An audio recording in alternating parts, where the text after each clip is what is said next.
Alors cette aire de covoiturage, elle est particulièrement bien située puisqu'on est à l'intersection de deux grandes routes départementales, la D937 et la D301, et puis on est à proximité de l'A26 et de l'A21.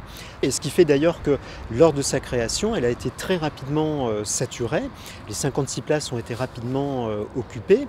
Et donc 2 années après la création de cette aire, il a été envisagé de réaliser une extension. Et donc ça y est, c'est fait. On a doublé la capacité d'accueil de cette aire de covoiturage. Alors ces aires de covoiturage sont très qualitatives en général.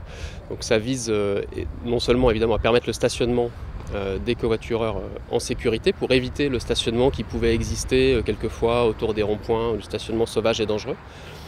Mais c'est aussi pensé pour être respectueux de l'environnement et pour répondre aux besoins des usagers. Donc c'est respectueux de l'environnement puisque on a par exemple planté quelques arbres pour assurer un petit peu d'ombrage, on n'a pas complètement imperméabilisé les surfaces, on a un éclairage alimenté par des panneaux solaires et ça répond aux besoins des usagers parce que c'est sécurisé, il y a une clôture, il y a de l'éclairage et il y a aussi un abri pour attendre et quelques services pour rendre le covoiturage plus confortable. Il y a une double raison. Tout d'abord, il y a l'aspect environnemental. Si on met 100 voitures sur une aire de covoiturage, ce sont 100 véhicules qui ne seront pas sur les routes départementales ou sur les axes autoroutiers. Donc ça, c'est effectivement la première raison. Développer le covoiturage, c'est bon pour l'environnement, ça réduit la production de gaz à effet de serre. Le deuxième intérêt, il est pour l'usager.